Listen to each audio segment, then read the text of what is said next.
Why is it so hard to find reliable answers to parenting questions? How is it in 2022, parents still search on Google for answers from strangers? Well, now there's a better way. Introducing the Good Inside membership, an expert-guided, community-powered platform redefining modern parenting.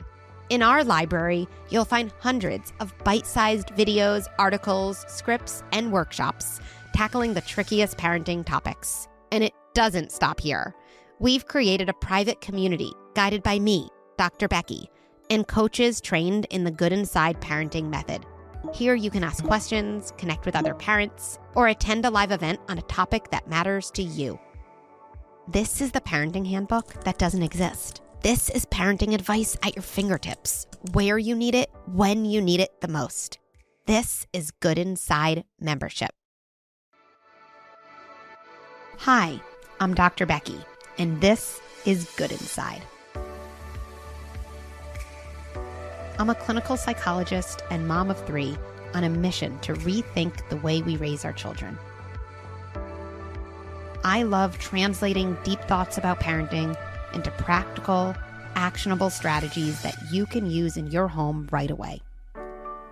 One of my core beliefs is that we are all doing the best we can with the resources we have available to us in that moment. So even as we struggle, and even as we are having a hard time on the outside, we remain good inside.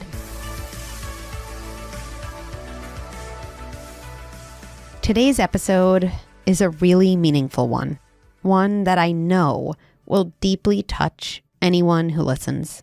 You might want to get some tissues ready. Today I'm talking with Jelani Memory, CEO and founder of A Kids Company About and father of 6. You heard that right, 6.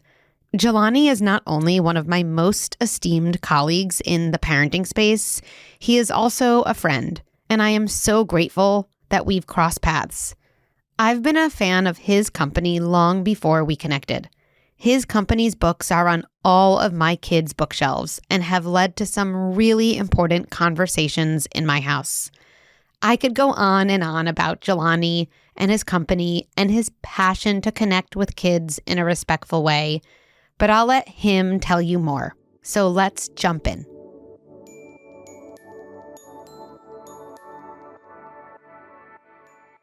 Hi, Jelani. Hi, it's wonderful to be here. It is so good to have you here. I really, really mean that. I've been looking forward to connecting for a while, and the day is here. So why don't we, kind of jump in. Tell me a little bit about you, kind of some things that are on your mind. You know, as I think about myself, whether it's how I am as a dad or professionally or my life arc, so much of it goes back to being the youngest of 4 kids, raised by a single mom who worked nights, and drove us to school and soccer and karate and basketball and never slept and having this really strained and difficult relationship with my dad, which I didn't realize as a kid that I did, but it's had this massive impact on my life. So grew up in Portland, Oregon. A fun fact, Portland, Oregon's one of the whitest cities in America. And as, often the only Black kid in the class, I was dealing with the fact that I didn't read very well. No dad at home. I'm the only Black kid in almost an all white class. Childhood was both wonderful, I think, like it is for many children, but also really difficult. And my childhood, I think, represents the kind of resilience that kids can have without even realizing it. So grew up and sports and art was my life. And it wasn't until I reached adulthood that I really found that all this buried trauma that I either was going to need to work on or it was going to ruin my life.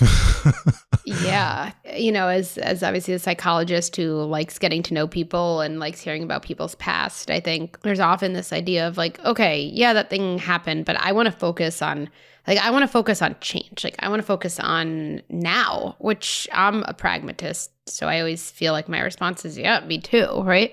The reason we focus on our past is because it comes alive in our present. It's because it acts itself out. It's not just to tell the story over and over, though I think there's value in that anyway. Sure. But from a practical perspective, yes, the things we don't attend to, they take over without us having any agency. That's a really powerless way to live in adulthood. Yeah. And I think I've taken that kryptonite, if you will, and turned it into, I don't know, the check engine light or the big red beeping alarm or the flag that goes like, something's happening right now that is out of proportion or disjointed from the current moment. It's probably not this situation or this person or this thing. It's probably me. And it's, in my adult life, it's led me to investigate inside instead of blaming everything on everybody else, and proved to be really useful. Not always easy by any stretch of the imagination, right? Like hard to stop in the middle of a conversation and or argument with your kid and go, oh, it's not them, it's me. Even if it's your toddler. I remember just feeling like my eyes were open to go, oh, I didn't have a dad. And that has messed up my idea of what it means to be a whole person, to what it means to be a man, what it means to be a father, what it means to be okay, what it means to have a model for how to live life, and not being, broken or overly sad about it, to be really thoughtful and to go, there's probably some areas that I need to shore up, or I need to investigate back into my past to go, what are things that I did to navigate that and cope? And one of those things, quite genuinely, was to collect father figures. I collected father figures very young, and I'm sure that those father figures knew what they were doing, but I didn't know that's what I was doing at the time. But I was desperate for that role to be filled, and I found a bunch of really remarkable men and some women to fill that gap. And now it's like this collection of probably 15 to 20 individuals who know me, who can speak into my life, who can offer me advice and also cheer me on from the sidelines. And that to me feels like a big win in a world where, you've got a young Black kid growing up without a dad and all the trauma that comes along with that there was a lot of folks who stepped in to mitigate the effects of that. Well, first of all, just thank you for sharing all this with me. I really mean that. So many important things. Where was your dad? What did you know of him? Did you ever know him? Was he around? Were there stories? Yeah. I mean, this will sound fictitious and really ironic if it weren't so sad, but, my dad always lived a handful of miles away from us, just on the other side of town. And not only that, so most folks with estranged parents, they never see them or they run into them at the grocery store 10 years later or something like that. No, I saw my dad in the paper about every other month, would hear about him on the news, and cherry on top, strangers would come up to me, basketball games, soccer practice, coaches, teachers, and say, "Are you Thera Memory's son?" And I'd say, "Yeah, I am." And they go, "Your dad is incredible. He has had the most remarkable impact on my life or my kid's life." And that was hard. That was really hard as a kid because one, I idolized my dad. He was a accomplished jazz musician and arranger and band leader, not just locally, but nationally. Trained alongside Wynton Marsalis. He was one of the best trumpeters in the country. And he spent his time when he wasn't gigging teaching kids how to play jazz. And so he left these massive fingerprints on all of these lives, except for his own children and especially me. And so just making sense of that, there was the pride and the impact that my dad was making, but also that sort of like, why am I not important enough? And then eventually there was the anger and the resentment and the just like rage about it when I got into my, later teenage years and especially into my 20s of going like, that's wrong. Like I didn't deserve that. And what the hell? So my dad was always around in some sense, but I never saw him, no birthday presents, no cards, no random show ups. I maybe saw him. I can count on my hand how many times I saw him in person throughout all of my childhood.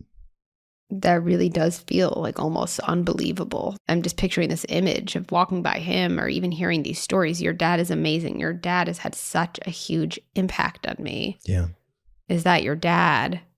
Which is such a complicated question because there's like a yes and a no answer to that, Sure. I'm sure. Yeah. But I don't know why I'm picturing you in like a grocery store getting that question. And then what? Like what? Are you frozen there? Is your mom near you to help kind of explain a almost unexplainable situation? You just walk home? Like what happens next?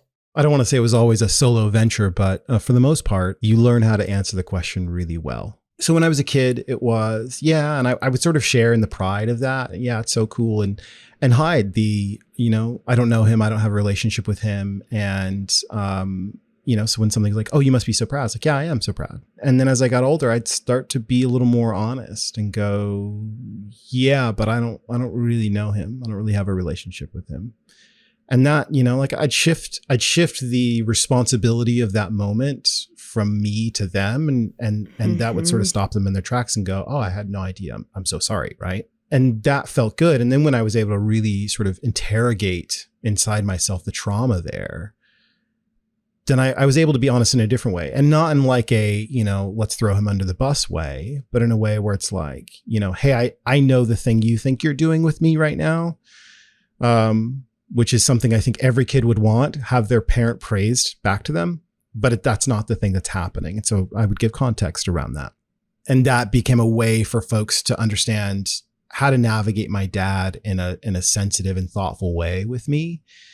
It's only really just now, I'm 38 years old. I have 6 children. I won't say I'm more famous than my dad, but people know me for me. When the name Memory comes up, it's attached to me and what I've done and what I've accomplished and the legacy that I'm starting to build. And my father chose a path that was really all about him. And in that way, unknowingly, he gave me a gift that I got to see where that led. All the accolades, and yet I knew it was underneath it all, which is no relationship with his kids, right? To some extent, no real integrity underneath there. And so I was able to take that same creative passion that he had that's built into me, that same desire to make and to do and to create, but to have it sit backseat to my family and to my kids and to my role as a father. So I'm so curious to hear about this, what I feel like is this next chapter of your fatherhood, right? But I want to be like just totally transparent. I'm having this experience inside of wondering like, how are you speaking about this like this? Like there's this like perfectly coherent story you have. And I'm just thinking about people listening. Me too. I'm like, wow, like I don't have that coherence about my, kind of difficult things in my, like I gotta see Jelani's therapist. Like who is that person? That person knows what they're talking about. But really, because how are you able to talk about it this way? How are you, in a way where what's so clear to me is you feel, I don't know, in the most simple way, like it wasn't my fault, like kind of like I didn't do that. Sure. That was him, not me. Yeah. And the pain of that, the despair, the way that could induce such self-doubt, that's not my primary story about myself anymore. I mean, so first thing is I did the work. And that's not like 1 or 2 therapy sessions or making sense of my childhood or digging into that. That's years. That's years of work and work that's still ongoing. I don't leave it off the table. Sometimes people think the process itself is the thing that saves them. And I go, not really. You can show up and just lie to your therapist or never really dig into those feelings or just not go there. That process will not save you. All those skeletons, all those things that you're just like, that are just eating you up inside, they just stay there. And so I made a commitment to myself. This is senior year of high school, by the way, to just dive into the pain. Wow. Because I'd spent my whole entire life never touching it, never talking about it, never going there at all. And I had a pretty life-changing experience where I was just like, you know what? I'm not happy living this way. I play 3 varsity sports and I have a pretty girlfriend and I have all the friends and I'm a really popular kid in school and all the things. And yet I'm deeply unhappy. Why? And it was all this stuff sitting under the surface that I just kept stuffing and stuffing and stuffing. And so I decided to go, I wonder what would happen if I just let myself feel it and feel it all. And it was, you want to talk about the outpouring of grief that just lasted months of just taking the cap off the bottle. And that was the start of something revolutionary for my life, was feeling the feelings that I felt and the power of going, it's not going to kill me. Like that itself, I think was the biggest revelation, was to go, I can survive feeling these things, this grief, this pain, to look at this thing in the eye and go, wow, like, yes, that happened. And yes, that's truly painful. And it hurts to feel these feelings. And it kind of feels like I'm going to die, but I won't. Let's make this more real. Feel the feelings. Like, because I'm imagining a listener being like, yeah. And then being like, but I don't really know what does that mean, right? There are people listening here and they're thinking, yeah, I had some, pretty painful stuff happen when I was growing up, but it's far away. And I know I haven't kind of opened that door, but feeling the feelings, does that mean I'm going to be thinking about it and tell myself I'm allowed to be thinking about this and I'm going to be crying on my bed? I'm going to be kind of writhing in pain. I'm going to be talking about it to a trusted therapist or friend and watching myself kind of, have all types of emotional waves inside me. Like what did it look like? What did it feel like? So I'm going to try and give you 3 things that are hyper concrete. So one is feeling the feelings, especially when you're talking about pain or grief or sadness, will mean pain, will mean unpleasantness. And that's just the reality. We don't look at a kid when they fall and skin their knees to go, why are you feeling pain? Like, we know why they're feeling pain, right? But we go, oh, my dad abandoned me when I was 4, but I'm fine. It's like, are you? Did you ever feel the pain about that thing? And for me, feeling the pain and getting on the other side of it was like this, like, oh, this is why I can talk about it. This is why I can revisit it, because the pain it has been felt. That doesn't mean there's no pain left. It just means the volcano of pain that I just put a stopper on my whole entire life is no longer a volcano. It's like a place that I can go visit. Like when you go visit a gravestone and you go, I miss this person. They're gone. I'm sad, but I don't feel like I did the day they died. You know what I'm saying? Yes. So that's one thing. The second thing is, the ability to not stop in the process. So what I find most people do, and look, I'm not immune from this either, is that folks, they have lines that they don't cross when it comes to their trauma or their pain. They just go, I don't go there. I don't talk about that. I don't visit that. In fact, I'm not even going to mention it so that it's not a known thing that can be visited or that anybody knows that I'm not visiting it. And it's a really dangerous proposition because all you're doing is just letting that stuff live inside you, sort of rent free and tearing up the whole, it's like a house party all day long. And now we've got to do all sorts of pretendy things on the outside. Yes. Right? Or blaming. Yeah. It's you. It's not me. I yelled at you, son or daughter, because of you, not me. And when really it's just all that stuff living inside you. Yeah. And so to remove those, here's where I stop and I don't go any further, to remove those and start to venture into it. Again, it won't kill you, but it will be painful. And once you've done it, it gets easier to go further. So that's second thing. And I'll go really practical with a third thing for a story from my life. I had a few of those places in my life that I was like, I don't go here. One of them early on was just stuff with my dad, right? I just don't go there. I don't visit that thing. When I uncorked that, it was a lot of years of struggle to get on the other side of it. Another one was something that I had altogether repressed entirely because I never went there. Through all my years of therapy, I never went there. I never talked about it, never visited it because it was like trying to touch a hot stove. You just don't do it. But it took the courage of one of my family members to admit something that had happened to them for me to realize that, oh, I'm at a waypoint here. I can either admit the same thing happened to me by the same individual, or I can keep my mouth shut. And in some ways I realize I owe it to myself to go there now, finally, and speak it aloud, right? Which is why I'm such a big fan of stories and disclosure and honesty. Even this, like, little did you know I was going to get a free therapy session out of you by just getting to tell my story and see your face and have you listen. And my hope is by doing that, I get some healing, some growth, some catharsis, but somebody else listening is going, yeah, that happened to me too. And I've made it to my teens and my 20s, my 30s, and I've never said anything. But if I did, it might just help me heal. It might help me grow, and not without pain, because show me a good thing that came in your life without pain.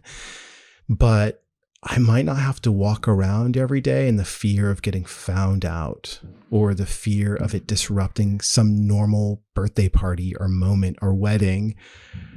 Do you know what I'm saying? 100%. And it just, you said that fear of being found out, right? I mean, you're talking about radical honesty with yourself, this like commitment to looking in and seeing what's there. And, one of the things I know we both care so much about parenthood, about working with kids, right? And aloneness is the biggest threat to a kid. We've thrown the word trauma, traumatic. Events themselves are not traumatic. It's events encoded in aloneness that becomes traumatic because we're relational human beings. We can't process such overwhelming things by ourselves. So when something's encoded in aloneness, it inherently feels non-conducive with attachment. Attachment is what drives evolution. And then we feel like it's a threat. And so, our body defends ourselves by shoving it into a closet. Except, like you said, the body doesn't lie. The body doesn't forget it's in there.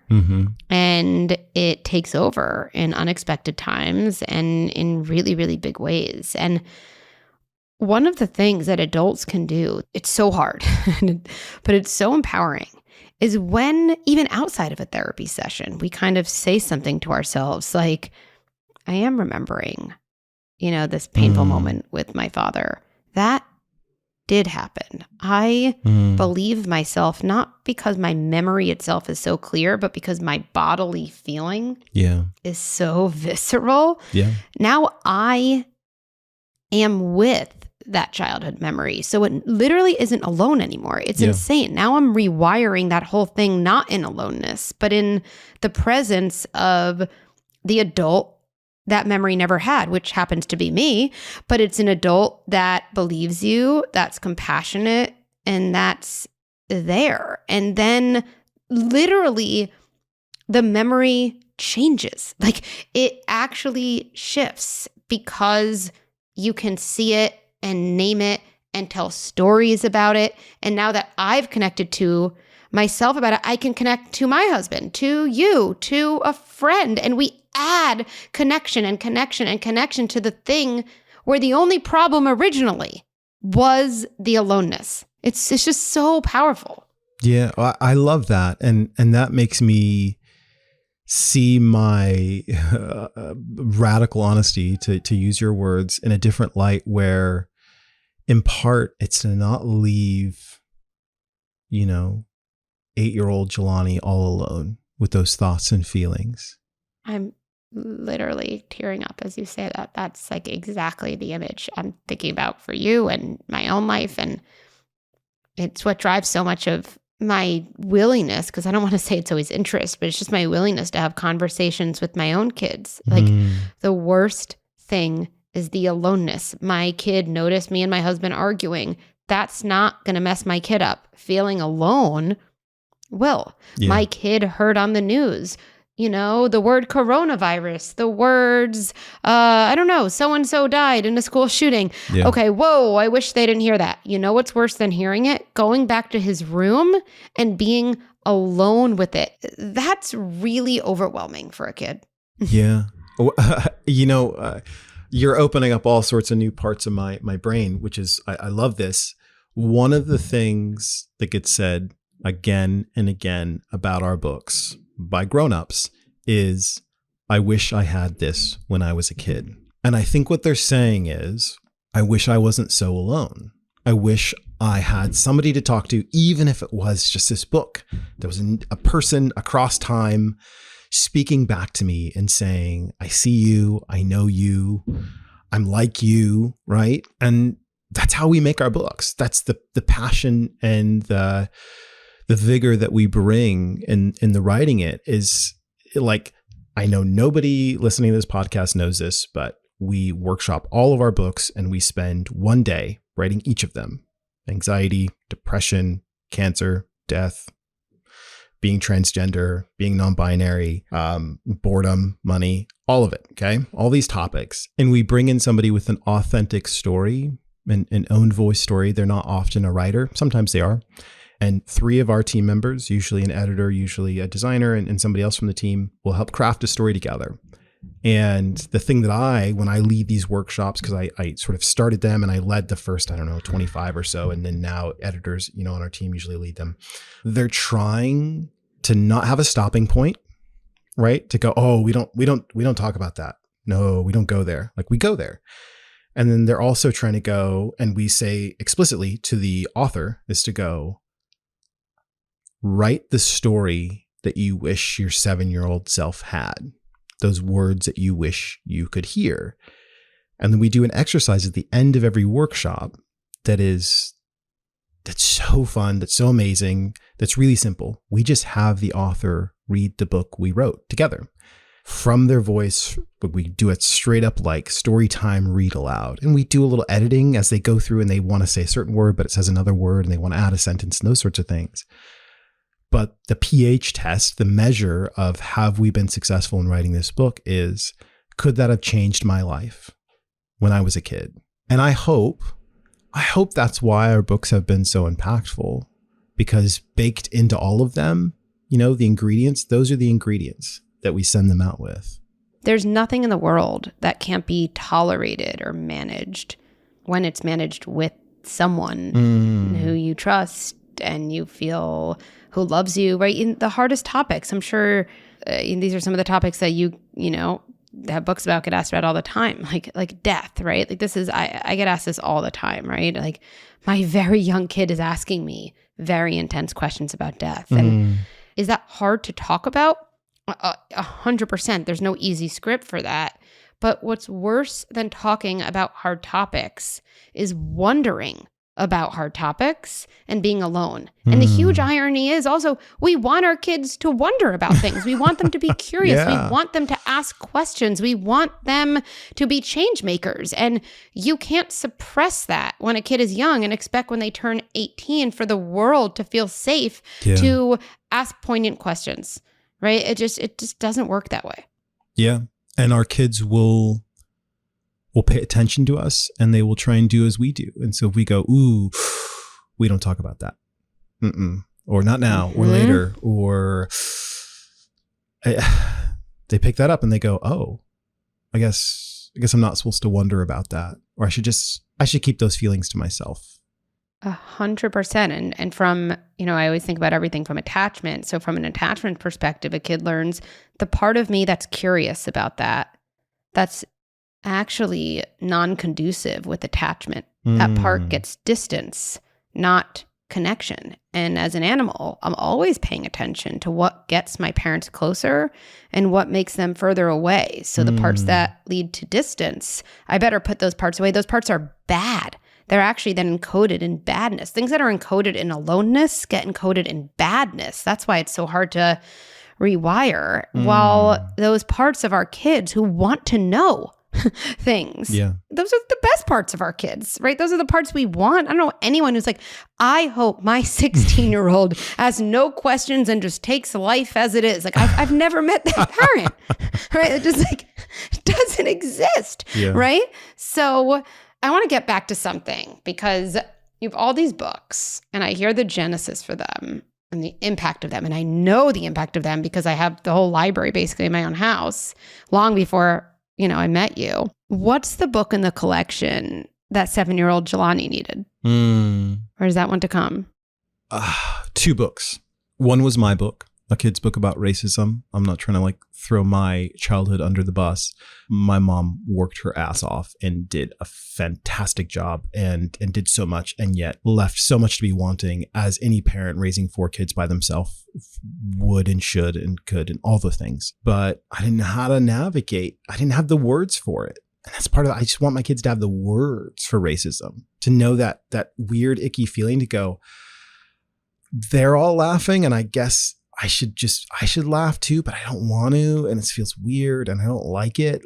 I wish I had the words as a kid. And then to piggyback off that is a kid's book about shame. I sought out an illustrator to do that book, and she was remarkably reluctant to do it. 1, because of the topic, but 2, because she was like, I'm not a writer. I don't write stuff. But I was like, you can do this topic, you understand it and you know it. And it was really a labor of love for us to create that. And she did a fantastic job, Jamie Letourneau, on a kid's book about shame. The reason why is I think every kid, especially me, we just walk around with shame all the time. Just like like the sweatshirt we wear in the cold, that marked so much of my childhood. The shame of being abandoned by my dad, of having him be famous and people adore him, and me to have not even a whisper of a relationship with him, right?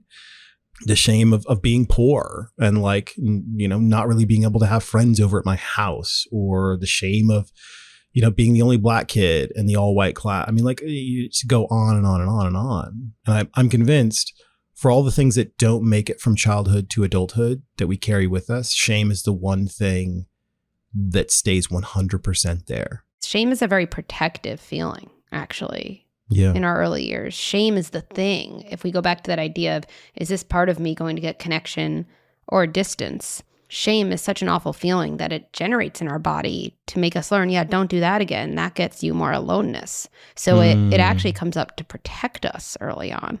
It really is. Everything starts from a place of protection, right? So if we know some part of us is always misunderstood, is always just alone, is always ignored, is always punished, is always sent away. No one ever sees the need under my anger. No one ever sees the vulnerability under my outburst. Well, it will get encoded in shame in an attempt to stop you from going back to the source and feeling that pain all over again. So that makes me think we're just, with that book, coming full circle, that we all have parts of us that weren't seen for what they were, that didn't get the connection, the words, the story that they needed. And shame is kind of the legacy of those memories until we really do become that adult for those parts of us, right? And you talking about everything with your father, I have to imagine, dramatically reduces the shame around that. You writing a book about racism dramatically reduces the shame of, in those moments that you're like, no, I'm not going to laugh. I know what's happening here. I have words for it. Yeah. And credit to my dad. He reached out to me. I must have been, 32 or so, and said, son, I want to talk with you. Come over to my apartment, which that collection of words should sound very normal for every adult kid. But it was like Santa had said, come visit the North Pole, please. And I wasn't going to go because I was like, I've kind of earned my anger at this point. He doesn't deserve it. But something in me said, you should just go. And I sat down and he proceeded to read, not really read, but what felt like my mind and everything I ever needed to hear him say to make up for it all. And he apologized, which, I mean, like, the way that I describe it, and genuinely this is the way that I felt in the room, it was like an older time traveling version of me had come back in time. And it's like, there's this decision you're going to make at this point, and like, don't make this decision because it ends up poorly. And looking at my father, he was like a mirror of me.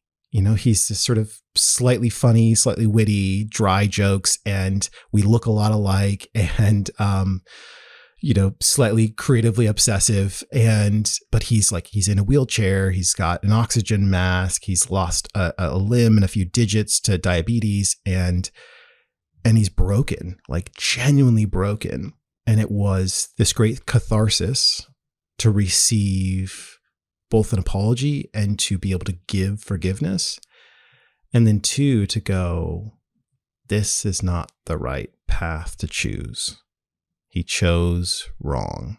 And I need to ensure that every day I'm not just assuming that I'm magically different than my dad, that I will just be better, but I actually have to work at being better.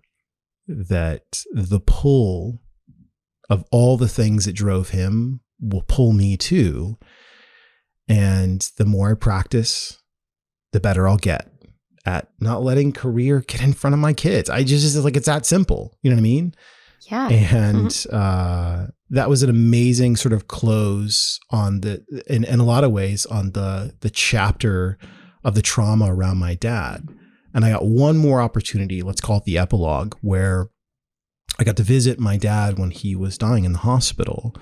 And I told my wife I wasn't going to go because I was like, I've already reconciled with my dad. We're good. Even then I was like, he doesn't really deserve me showing up. Like, he hasn't earned that right, because he hadn't. I still believe that. Yeah. And she gently encouraged me a lot. And then I realized, because she was like, well, are you going to tell the kids? And I tell the kids everything. So I was like, yeah, I'm going to tell the kids. And then I realized I didn't know what to say. I didn't have a good reason. It was like this weird backstreet things where I was like, I'm going to teach them a good lesson here, but the lesson is really awful. Like, don't do things for people who don't deserve it. So I sort of rethought about it, and I go, maybe this isn't about what he deserves, but about who I am now. Even if he's a bad dad, I can actually be a good son. And that's what this moment's about. And I showed up, and it was the right thing. It was the right thing for me. And I'm so glad I did it. And he'd passed away that evening. This is literally, the next day was Father's Day. Oh, wow. So, take that for what you will. And I got to say goodbye, to my dad as a son. And however he was as a dad, I got to close that chapter. And for me, and I'm getting weepy here now, but as I just literally cried and cried and cried that morning, as I found out the next day, my kids just came and held me. And that was everything, to sit at that place in their life was never a thing I had with my dad, but I kind of had it just the day before, and it represented something. And then I was doing okay as a dad, you know what I mean? And that feels great, as much as that, is making me just bawl my eyes out now. That's all I ever wanted was to do right by my kids.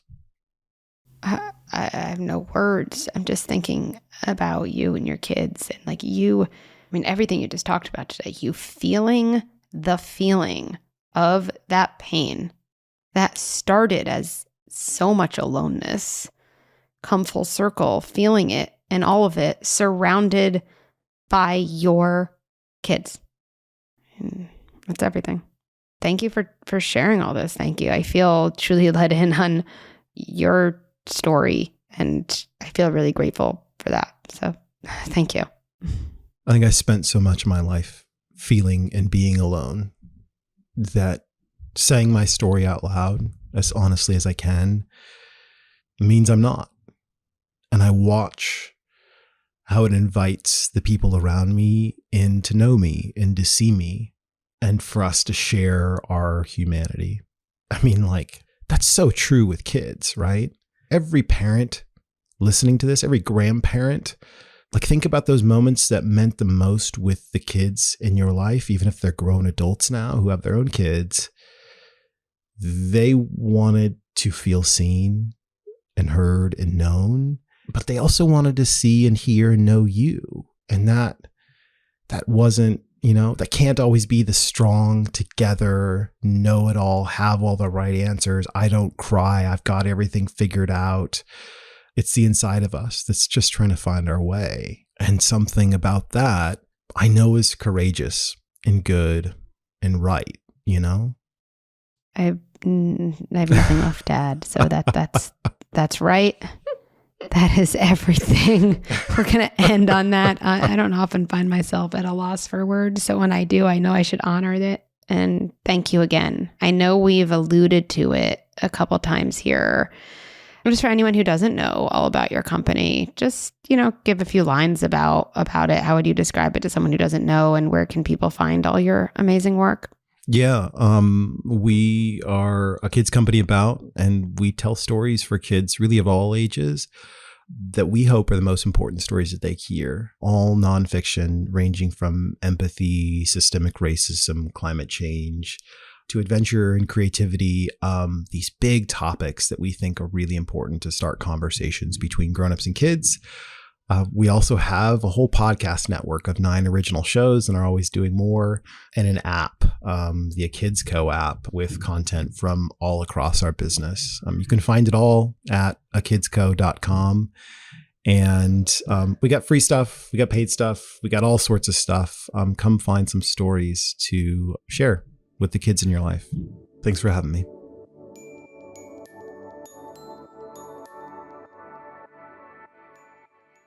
This was an incredibly moving conversation, and I'm so grateful, Jelani, that you let me in on what I'm sure is your most important story of all, your own story.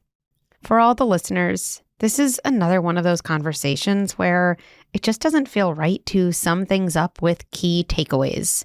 So maybe instead, we can just allow ourselves to soak up this conversation, to consider how our own upbringing impacts our lives today, and to think about defining our own family values. I'll be doing some thinking about these topics myself, and I'm grateful to Jelani for sparking such important reflection. Thanks for listening to Good Inside. There are so many more strategies and tips I want to share with you. Head to goodinside.com and sign up for Good Insider, my free weekly email with scripts and strategies delivered right to your inbox. And follow me on Instagram and Facebook at Dr. Becky at Good Inside for a daily dose of parenting and self-care ideas. Good Inside with Dr. Becky is produced by Beth Rowe and Marie Cecile Anderson, and executive produced by Erica Belsky and me, Dr. Becky. If you enjoyed this episode, please take a moment to rate and review it, or share this episode with a friend or family member as a way to start an important conversation. Let's end by placing our hands on our hearts and reminding ourselves, even as I struggle, and even as I have a hard time on the outside, I remain good inside.